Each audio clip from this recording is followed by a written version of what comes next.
nggak ada sejarah kambing setelah hari raya kurban tiba-tiba kehabisan stok, punah hanali kambing, sampai keluar misal diberita kambing punah, dihabisi oleh umat Islam. Nggak ada.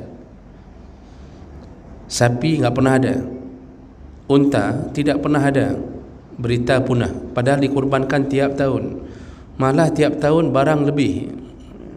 Itu kalau musim haji Pak, itu barang lebih. Unta Masya Allah melahirkan, sekali melahirkan berapa anak itu. Sapi juga, kambing juga. Kenapa Allah pelihara mereka? Kenapa Allah pelihara kelangsungan hidup mereka?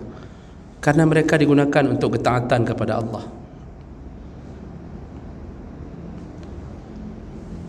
Tapi kalau binatang enggak dikurbankan, enggak ada yang hubungannya dengan ibadah, enggak ada